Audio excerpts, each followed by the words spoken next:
Tax laws are constantly evolving, and staying informed is key to making smart financial decisions. The latest round of tax legislation extends many of the provisions we have been operating under for the last several years, but it also brings several changes that will impact individual taxpayers over the next few years. From new deductions for seniors and workers to adjustments in charitable giving rules, these updates could affect how much you owe or save when tax season rolls around. Here are 10 key tax bill tidbits to help you understand what's changing and how you might benefit. Senior citizens will get an additional $6,000 exemption per person for tax years 2025 through 2028 if their modified adjusted gross income is $75,000 or less, or $150,000 for couples. The deduction phases out for higher incomes and it becomes zero when your income hits $175,000 or $250,000 for couples. Now, the cap on the deduction for state and local income taxes, which we call SALT, has increased from $10,000 to $40,000 for 2025. It will increase slightly each year through 2029, and then it returns to $10,000 in 2030. The deduction is phased down for taxpayers with incomes over $500,000, but never lower than a $10,000 deduction. Qualified tips generate an above-the-line deduction of up to $25,000 for taxpayers with income of up to $150,000 or $300,000 for couples for tax years 25 through 28. The deduction is phased out for higher incomes, and it gets to zero when your income reaches $400,000 or $550,000 for couples.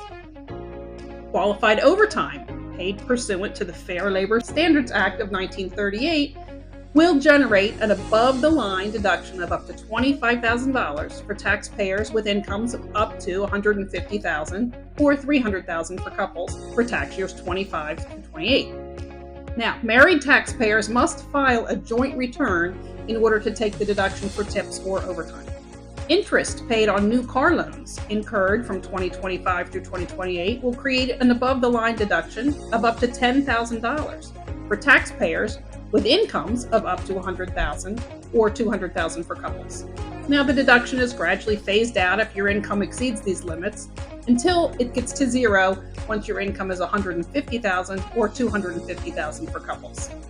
Trump accounts, which will grow tax-free, can be established for children under the age of 8. The federal government will contribute $1,000 for children born from 2025 through 2028. There's no income limitation, but there are contribution limits.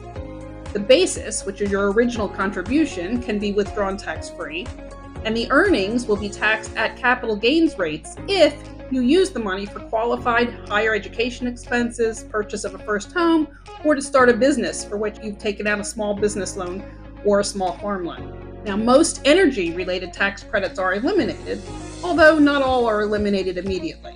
Some provisions take place next year. So beginning in 2026, taxpayers who do not itemize can take a deduction of up to $1,000 or $2,000 for a couple for cash contributions made to charity. Also beginning in 2026, taxpayers who choose to itemize their deductions may only deduct charitable contributions that exceed 0.5% of the taxpayer's contribution base for the tax year. And finally, beginning in 2026, there is a phase-out of itemized deductions for taxpayers who are in the 37% bracket. Now, tax planning doesn't have to be overwhelming. By understanding these new provisions and how they apply to your situation, you can make informed choices to maximize your deductions, minimize your liability, and plan ahead for future changes. If you have questions about how these updates impact you, or if you need help navigating the new rules, reach out to an Alloy Silverstein professional. We are here to help you every step of the way.